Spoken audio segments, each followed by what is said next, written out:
tolong share video ni dekat semua orang, sebab dengan sharenya video ni anda dapat menyelamatkan satu nyawa. Hai, selamat petang guys. So hari ni saya nak cakap satu topik yang sangat penting, bukanlah tentang timbalan Perdana Menteri baru ataupun kes COVID, sebab banyak orang dah cakap pasal ni. Saya nak cakap satu topik yang sangat penting yang ramai tak cakap, iaitu kesihatan mental dan depression. So depression ni sangat berkait rapat dengan kesihatan mental. Dan jika seseorang itu datang dan bercakap tentang depression atau kesihatan mental dekat orang, cubalah dengar apa yang mereka cuba gambarkan. Jangan cuba mengejek mereka ataupun cakap benda-benda yang tak betul lah, sebab mungkin mereka juga sedang mengalami kemurungan atau depression ni. Sebab mereka datang cakap dengan orang, mungkin anda ialah kawan rapat, ataupun mereka datang cakap sebab mungkin mereka inginkan satu solusi. So, sebelum mengalami kemurungan yang klinikal serius, seseorang itu akan melalui satu tahap di mana mereka akan melalui rasa kemurungan. So, rasa kemurungan dan kemurungan yang serius ni ada banyak beza lah. Tetapi jikalau rasa kemurungan ni berlanjutan, mereka akan mengalami kemurungan klinikal yang serius lah. So, apa itu rasa kemurungan dan simptom-simptom dia? First, macam jika seseorang itu mengalami hari yang sangat stres di tempat kerja ataupun di sekolah, bila mendapat markah yang rendah di ujian, ataupun bila perkara yang mereka ingini tidak berlaku. So, benda-benda ataupun situasi-situasi macam ni akan mendorong kepada rasa kemurungan. Tetapi rasa kemurungan akan hilang macam ni je jika sesuatu yang mereka suka berlaku, macam makan makanan yang bergema ataupun baca satu topik yang mereka suka. So, jika rasa kemurungan tu hilang begitu saja bila mereka membuat benda-benda yang mereka suka, itu adalah rasa kemurungan, bukan kemurungan klinikal yang serius. Sebab kemurungan klinikal yang serius ni akan berlanjutan dari berbulan-bulan hingga ke bertahun-tahun. So, rasa kemurungan ni perlulah dibendung ataupun mengambil cara-cara yang sepatutnya untuk mengelakkan kita menjadi mangsa kemurungan, ya. Dan sesiapa yang confuse adakah anda sedang melalui rasa kemurungan ataupun kemurungan klinikal yang serius, dekat description bawah ni saya akan letakkan satu link di mana yang disediakan oleh Kementerian Kesihatan Malaysia. Link tu akan dia akan ada macam satu ujian di mana tahap kecergasan kesihatan mental anda akan ditahui di penamat ujian tu. So, sesiapa yang ingin ataupun kalau boleh sesiapa yang menonton video ni, tolonglah buat ujian-ujian itu. So, anda boleh tahu apakah tahap kesihatan mental anda pada masa sekarang. Dan ada setengah orang yang bila dengar orang ramai, dengan kawan-kawan dia okey je, tapi bila kesorangan dia akan rasa kemurungan tu ataupun akan mengalami kemurungan lah. So, jika anda tahu macam orang-orang begitu, so tolonglah mereka, sebab kemurungan ni bukan satu benda yang perlu yang dimain-mainkan, sebab dia boleh membunuh seseorang. Dan anda juga boleh membantu seorang yang mengalami kemurungan dengan mendapatkan temujanji doktor ataupun membawa mereka ke temujanji doktor. Sebab anda mungkin boleh tanya, kenapa mereka kan dah dewasa, takkan ini pun saya nak tolong? Sebab mengikutkan data, kan data tak tipu kan. So, mengikutkan data, seseorang yang mengalami kemurungan klinikal yang serius ni akan mengambil masa 3 hingga 4 tahun untuk pergi jumpa ahli psikologi. So, dalam masa yang agak lama ni, 3 hingga 4 tahun ni, benda yang tidak diingini boleh berlaku. So, jika anda tahu sesiapa yang sedang mengalami kemurungan ni, bantulah yang benda-benda kecil macam ni. Dan sekarang saya akan share satu benda yang sangat penting, iaitu ahli sains yang dikenali sebagai Steve Flack. Steve Flack ni ialah seorang ahli sains yang telah membuat banyak kajian seumur hidup dia tentang kemurungan ni, dan dia telah mencadangkan beberapa cara untuk orang yang mengalami kemurungan yang serius ni, so that mereka dapat ke landasan yang baik lah. Dan sesiapa yang inginkan kesihatan mental yang baik ataupun kecergasan mental yang baik, mereka juga boleh amalkan cara-cara ini. Yang pertama ialah aktiviti fizikal. Sejak kebelakangan ni, oleh sebab PKP dan work from home, banyak orang yang dah kurang membuat aktiviti fizikal. Dengan membuat aktiviti fizikal, sejenis hormon yang bernama serotonin dan dopamin dikeluarkan di otak kita. Mengikutkan kajian, jika seseorang mengalami kemurungan, tahap hormon serotonin dan dopamin di badan mereka sangat kurang, dan tahap ini juga boleh menyumbang kepada kemurungan. So, jikalau anda dibenarkan untuk keluar dan buat aktiviti fizikal ataupun di rumah juga, tolong buatlah aktiviti fizikal, walaupun aktiviti yang simple yang tak perlu pergi kita keluar, ataupun jika anda keluar pun kan aktiviti seorangan boleh dibuat macam walking ke.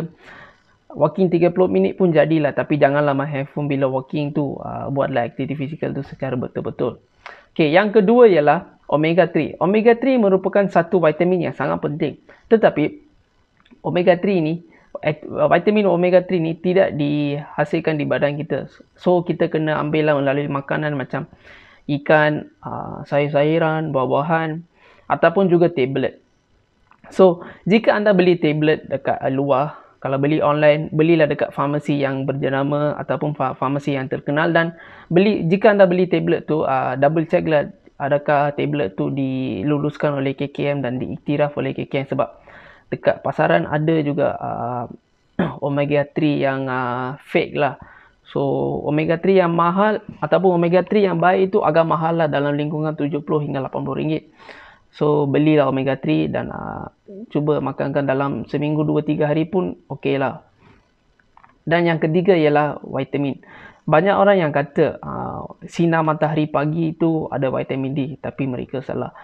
Vitamin D terkandung di kulit kita, tapi bila kulit kita berinteraksi dengan sinar matahari pagi, yang penting tu sinar matahari pagi tau, bukan sinar matahari petang ke tengah hari. Sebab dengan kulit kita berinteraksi dengan sinar matahari pagi, vitamin D yang berada di kulit kita diaktifkan. So vitamin D ini sangat penting bagi urat-urat kita, otot-otot dan juga untuk otak kita. Selain itu, dengan adanya vitamin D yang secukupnya, ia dapat regulatekan masa tidur kita, masa makan kita. So sebab masa tidur dan masa makan ni sangat penting. Kalau ia tidak diikutkan dengan timing yang betul, ia juga menyumbang kepada kemurungan. Dan yang keempat ni ialah terlalu berfikir. So seseorang yang mengalami kemurungan ni terlalu fikir, especially tentang apa yang sudah berlaku yang masa lampau, ataupun terlalu anxious, cemas tentang apa yang akan berlaku. Kita kena faham satu logik yang sangat penting.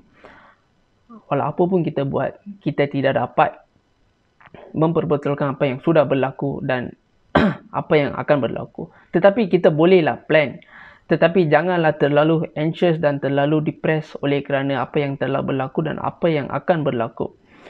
So cuba elakkan itu semua dan cuba buat yang terbaik yang anda mungkin di masa sekarang. So cara yang kelima ialah social connection. Kalau kita tengok dari zaman Paleolitik, Neolitik, manusia hidup berkelompok, walaupun kelompok kecil ataupun kelompok besar lah. Dengan hidup di kelompok ni, manusia adalah satu interaktif yang sangat efisien antara satu sama lain. Tetapi pada era globalisasi sekarang, dikenali sebagai era globalisasi, di mana manusia mengasingkan diri mereka daripada kelompok manusia. Hal ni sebab teknologi lah. Kalau mereka mengasingkan diri mereka oleh sebab COVID, itu satu benda yang sangat bagus. Tapi kalau mengisolasikan diri mereka oleh sebab teknologi seperti telefon bimbit dan PlayStation, ialah bukan satu benda yang perlu dilakukan. Sebab dengan adanya interaktif dengan manusia, kita dapatlah meluahkan apa yang kita rasa. Dengan meluahkan apa yang kita rasa, kita dapatlah satu solusi yang, walaupun taklah satu solusi yang sangat penting, tapi dapatlah satu solusi yang kecil pun, dia dapat satu solusi dengan berinteraktif dengan manusia. So ambillah musim PKP ini untuk mengeratkan hubungan silaturahim antara ahli keluarga ataupun ahli rumah lah. Ataupun kalau anda memang berhidup seorangan di satu bilik, buatlah Google Meet dengan kawan-kawan, dan kalau PKP dah habis, pergilah lepak, pergi main futsal, pergi main badminton dengan kawan-kawan. Dengan adanya interaktif dengan manusia ni, kemurungan ni bukanlah satu benda yang sangat serius, bolehlah diperbetulkan ataupun kita bolehlah ke landasan yang baik, tetapi bukanlah dalam 1-2 hari, mengambil masa. Tapi social connection ataupun berinteraksi dengan manusia adalah satu yang sangat penting yang dicadangkan oleh Steve Luck, ahli sains yang saya kata tadi itu. Dan yang keenam ialah tidur yang lena ataupun dikenali sebagai deep sleep. Deep sleep ni sangat senang dan sangat disukai oleh orang ramai. So macam mana nak dapatkan deep sleep? Senang je.